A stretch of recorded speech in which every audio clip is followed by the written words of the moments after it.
very, very special episode for you guys today. Yeah. We are going to be speaking with Adrian, who is the creator of the Heretic Horror House in California that I never, that I always talk about. So we're really excited to have him on and thank him so much for spending some time Definitely with one of us. the first ones I think you told me about. Oh, yeah. I never shut up about it, which is kind of cool. So, Adrian, thank you so much and welcome. Hello, thank you for having me. I'm glad to be on. Very excited. And I was actually in Texas.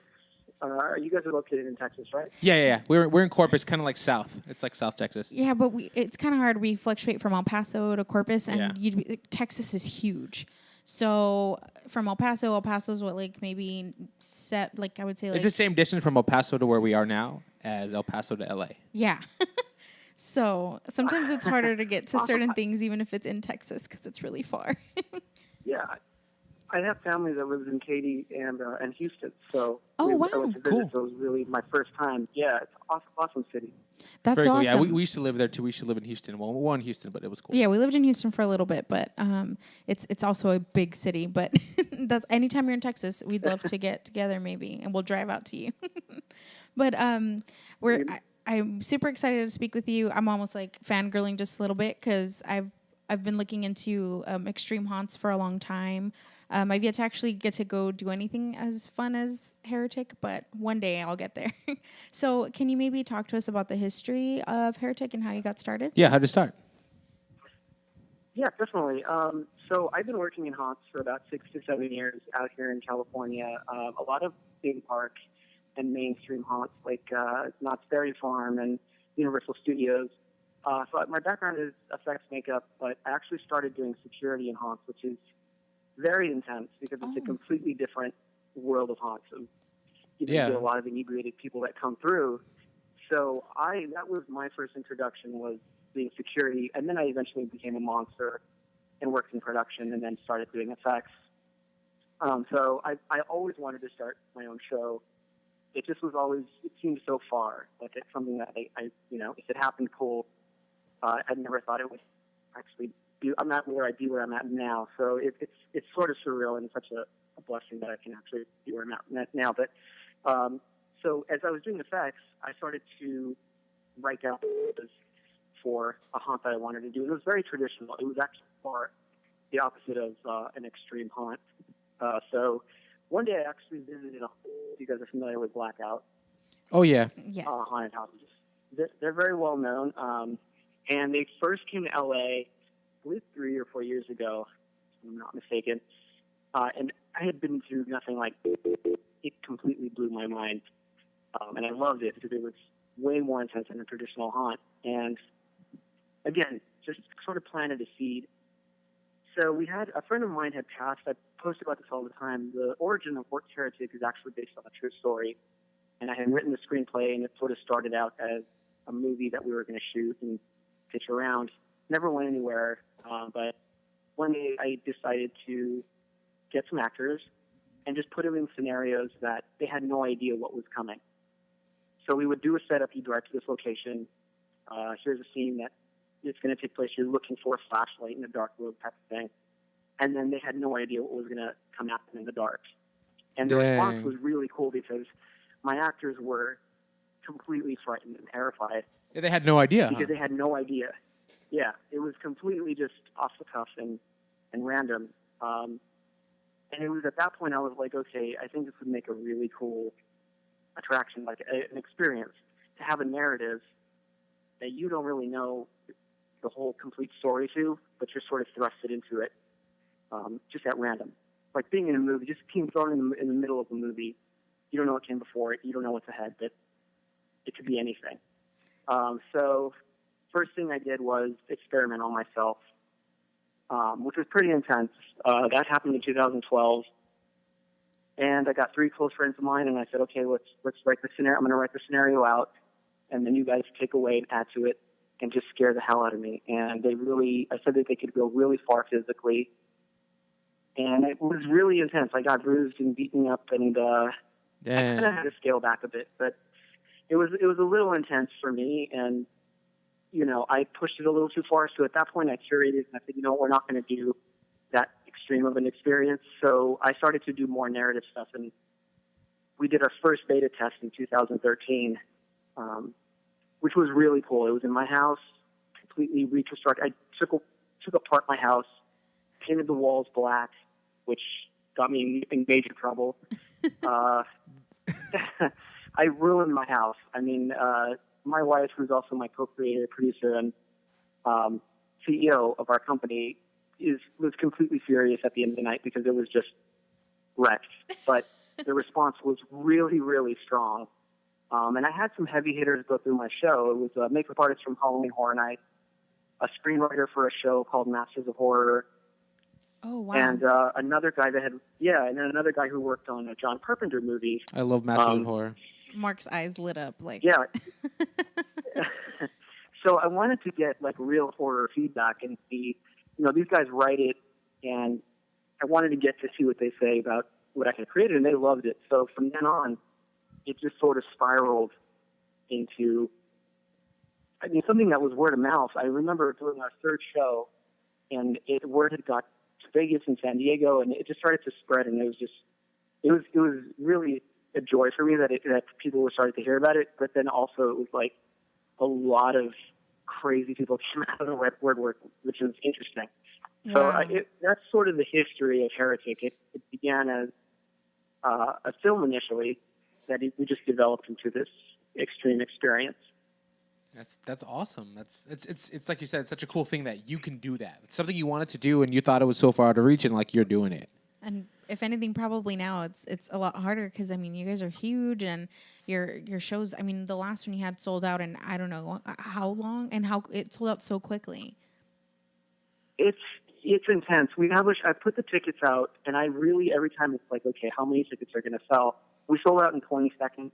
Yeah. For the show we have coming out on Sunday.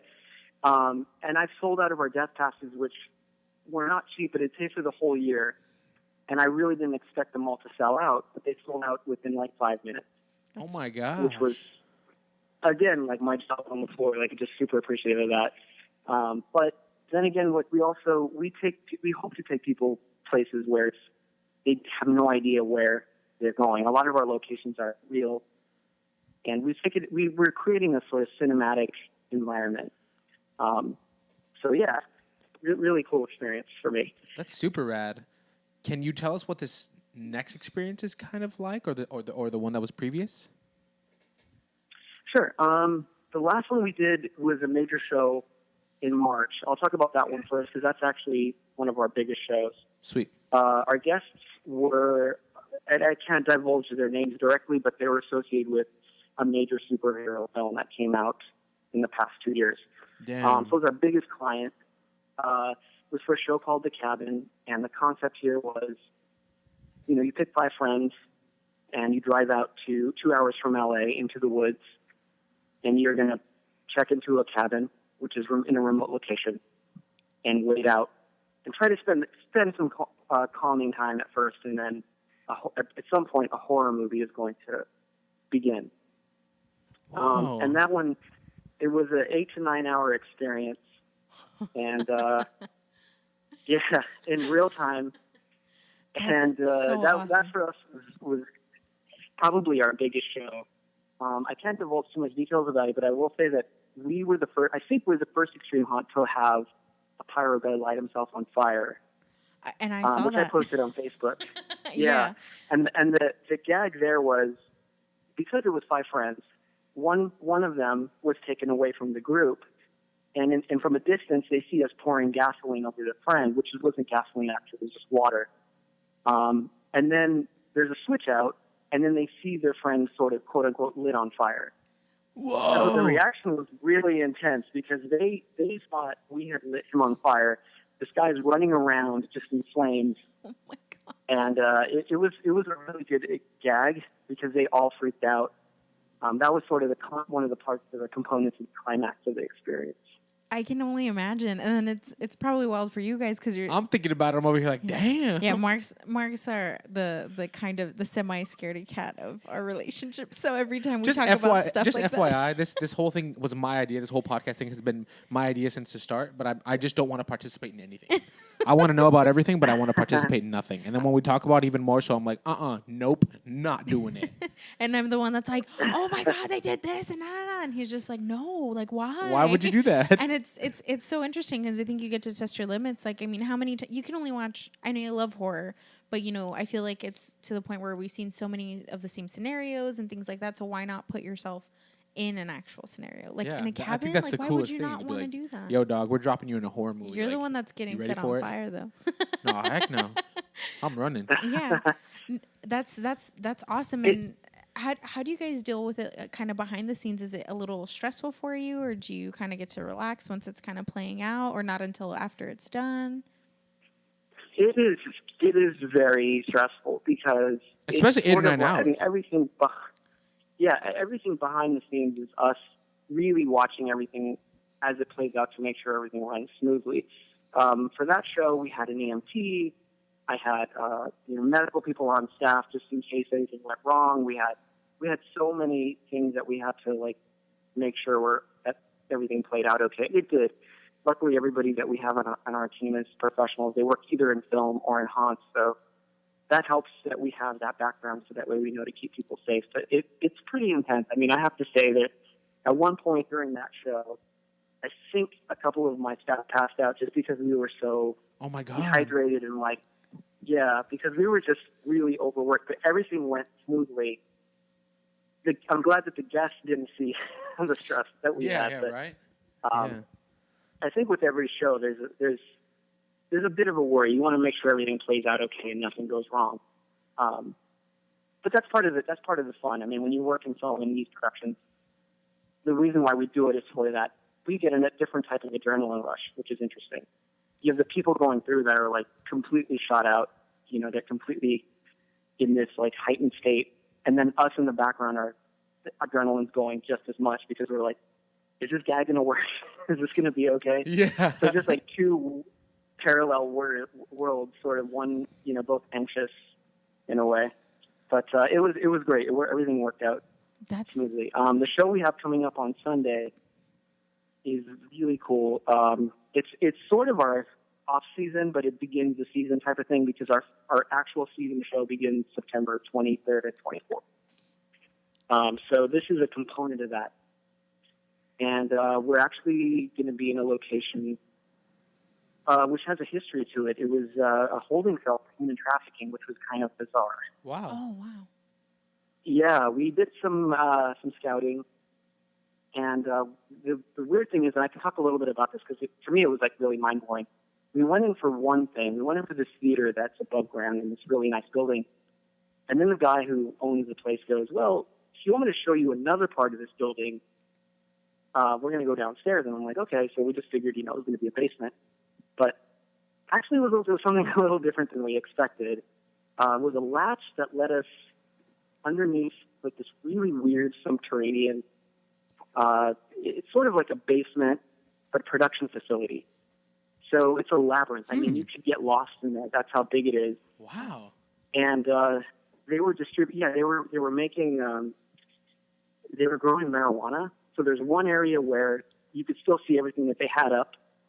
Wow. But it was obviously seized by the police. So everything was raided. So everything's cleaned up. You can still see all the stuff that was left. Where it was. The foil against the walls. Yeah. And then they had these weird prison cells. We thought initially that they were just part of the building. But when we looked further into it, the guy told us, it was rated for this, and this. And we're like, well, I think we have a location. Yeah, you're like, we'll take it. We'll take it. We don't need to be upstairs anymore. I was ready to buy the whole building. Let's just, we're sold. But it's just cool to be in those environments where real things occurred, because that's kind of the overall theme of Heretic, is that we took it from a real storyline, in a true fact, and then sort of manipulated into a fictional thing. But it's sort of those creepy things where you're in these locations that kind of bring out a little more of an essence to it, Yeah, it's got a vibe. It's like, whoa, not only are we doing this show that, it's like you said, like on one end of it, you're cool with it because you're the one putting it together. So like you have a different level of stress as the people that are participating. But little do they know, or they might know that, hey, something went down here. Something actually, it's like the based on a true story, but actually like really based on a true story. Yeah, like for not real. Just told. Like I'm just letting you know this happened. Yeah. Not the false kind of advertising version of it. That's so interesting. Yeah. And I know earlier you kind of we gently touched on it, but since you were talking about the true story, the origin of Heretic is unfortunately you did have a friend that passed away, correct? And that's kind of what started Heretic. Oh, about the original story Yes. from Heretic. Mm-hmm. Yeah.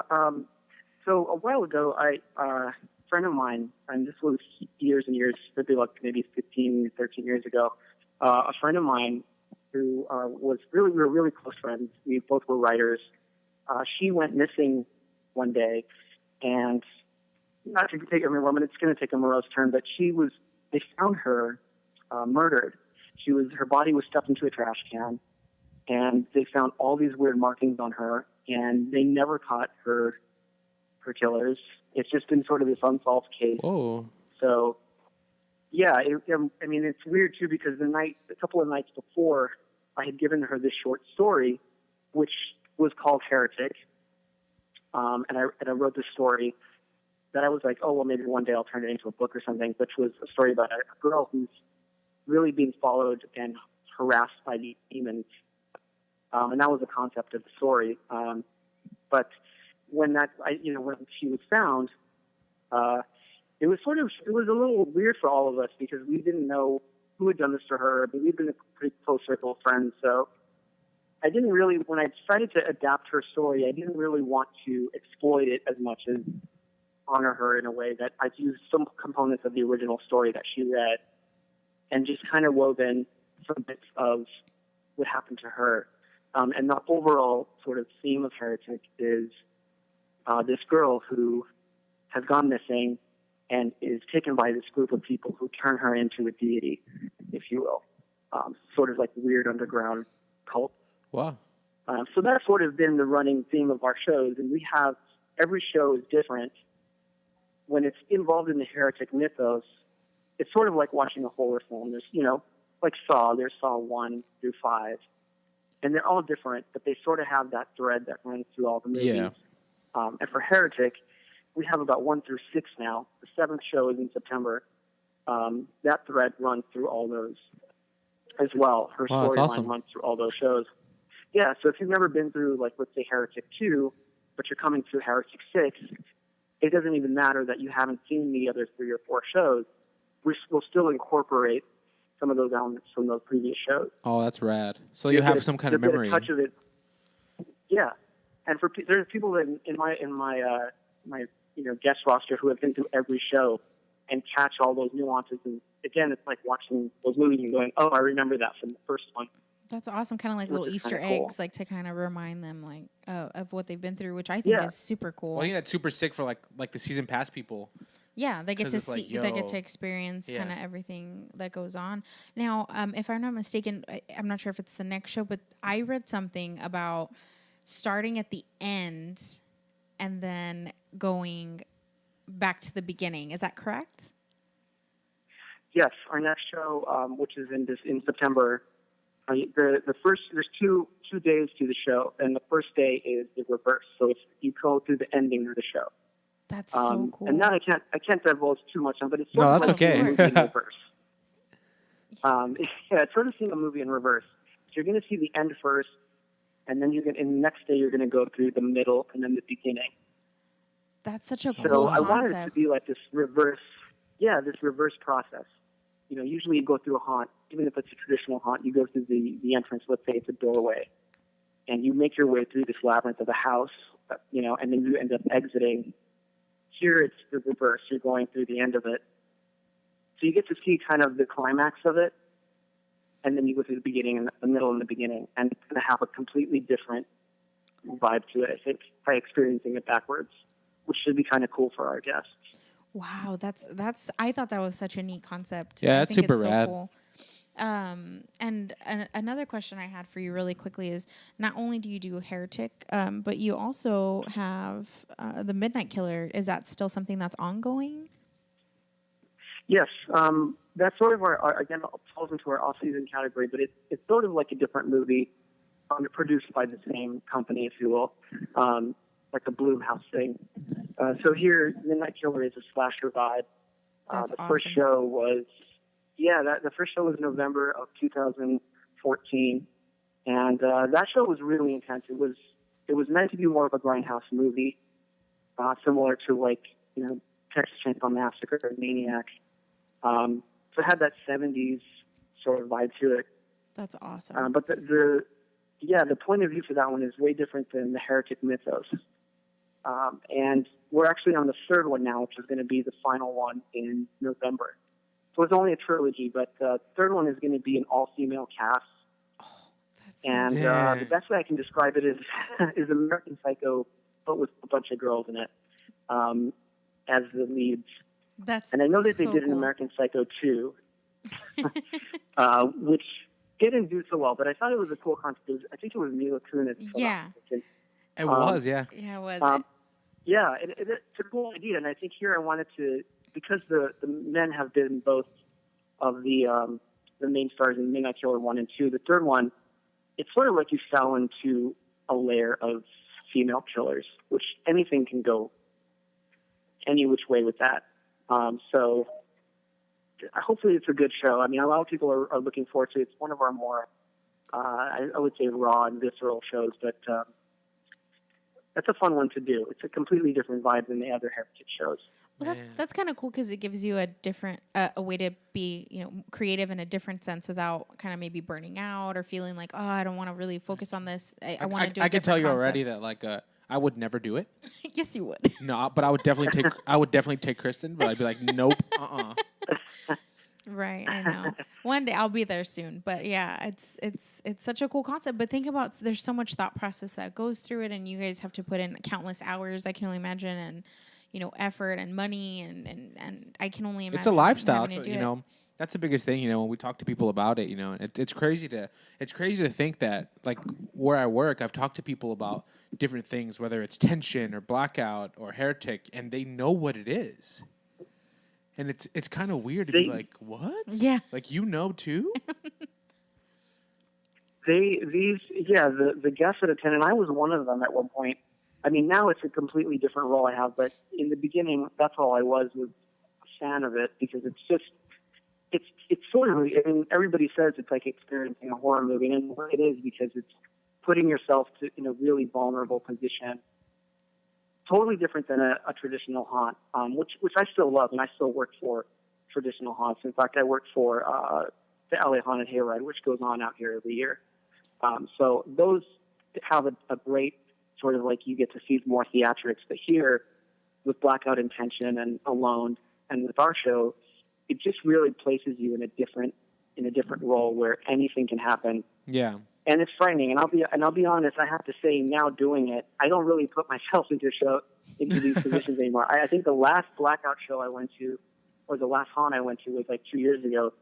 I've become a chicken, which is kind of weird, because before I was the more ready to jump out of a plane, like, I can do this. Now I'm like, I don't know. They know I'm the creator of Heretic. Maybe they're gonna do something even more. It'll be worse. Weird paranoia. They're like, here he comes. It's He's time. coming. You know what? That's funny though, because I've been to the typical like haunted houses, but it's true. I mean, if you go on a Monday night, when it's a month before Halloween, they mess with you way more than if you go closer to Halloween. I mean, because there's so much more time, and there's people, and maybe they're bored, and they're just like, hey, you're gonna really get it. So I can only imagine for you what it would be like. He won't be scared of regular stuff. We gotta bump up. It's time to up the ante. Time to up the ante here, poor guy. But that's all of this. It sounds wonderful. I mean, one day I'll get there. But do you have any info on like? Well, I have one more question. Oh, go for it. Scare LA. Ooh.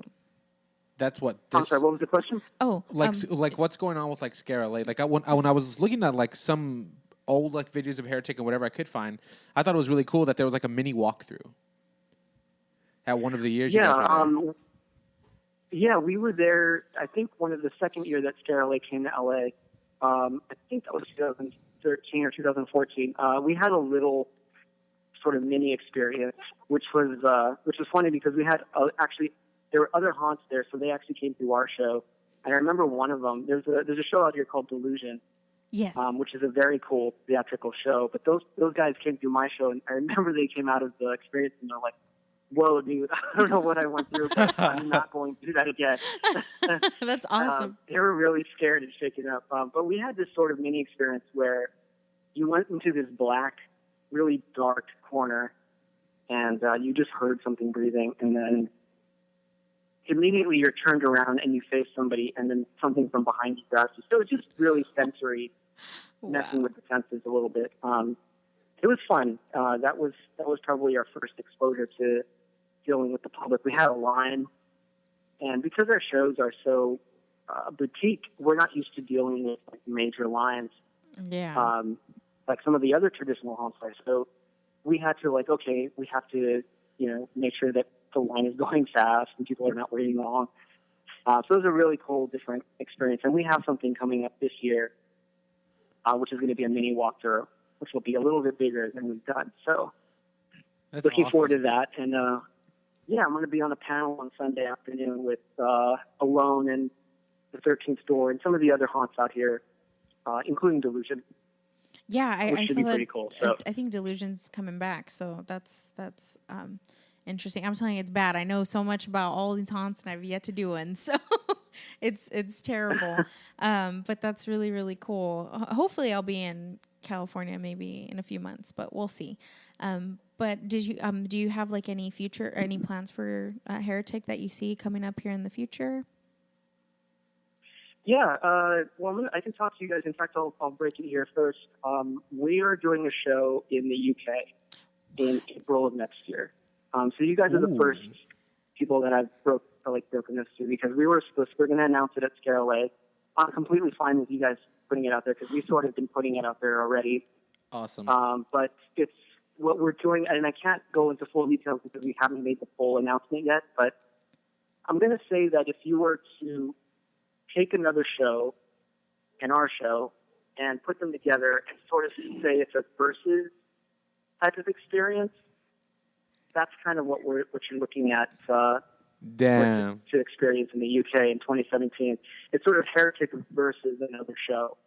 That's and awesome. The cool concept here is, it's like if you went into one movie theater, you watched one complete movie, but halfway through it, you're just pulled into a completely different environment and horror movie, and you're just like, you have no idea what is going on and how it's going to shift, and you're kind of pitted against the other show. So it's going to be a really big move for us. It'll be our first traveling show for Heretic. Wow. And people will be able to buy tickets. It's something that if you happen to be in the UK, I'm going to even try to do an opportunity where we'll do a drawing, and one guest or fan of Heretic will be flown out. Oh, wow. To That's experience awesome. it. So, That's awesome. Yeah. So, I mean, if you guys are interested in entering that and you want to cover it, and I have the opportunity to give you guys a ticket, I could fly you out and you can experience it and talk about it. So That's it's awesome. going to be a big year for us next year as well. But that's sort of our big move at the moment. And we have a lot of shows out here in LA from starting in September, October, November, and then our one of our last season wrap-up shows will be in January of 2017. Ooh. That's So a lot awesome. of big stuff. I think just like the other country thing is so awesome because I feel like it's going to be taken very well. I think people are Yeah. going to be like thankful. I feel like it's kind of like in a centralized thing. It's either LA or California, but I think there's so much, and it's hard because it's really, obviously it's expensive, but I think there's so many people in different parts that would die to get a chance to, check it out. So that's really cool that you're actually taking a move to a whole different place, to be able to get some more exposure out there. And I think that's such super a cool rad. move. The idea too, I'm just like, Yeah, wow, that's sick. It's going to be interesting. We do have some fans. I'll get some emails from people in Switzerland or Paris. And, we've been wanting to do a show out there. We were supposed to do a show in Paris last year, but it was me just writing a show and then putting it on. And it sort of happened, but it was more of an underground thing. I think there's definitely a market for extreme haunts in Europe. I don't think they have it as much as we do out here in the States sometimes. So I can't wait to see their reaction to things. I don't know how haunts are in the UK. Yeah, exactly. So Well, you're That should gonna be a find fun out soon. experience. It's You know, gonna I be think we fun. should start looking that up right now. Right? To see, like, you know what? Let's see what they got. Well, that's awesome. And anytime you want to, get with us, we were more than happy to cover anything that you want. And thank you so much for taking the time with us, Adrian. We really appreciate it. thank you for having me. It was wonderful meeting you too. And hopefully, if you guys are out in California, please hit me up. We have shows usually throughout the year, even hidden stuff that I don't post on Facebook. So Oh, that's we can give awesome. you a tour and yeah. That's super rad. Yeah, hopefully, maybe I'm trying for September because tension sucked the life out of me for like 6 months now. So maybe be around there. But if anything, we'll definitely let you know. But thank you so much for taking the time. Yeah, we really appreciate it. Thank you so much. I really appreciate it as well. I look forward to talking to you guys again. And thank you for supporting Heretic and spreading the word. I really appreciate it. For sure, man. You take care. Have a great day. Okay. Thank you. Bye. You guys too. Bye.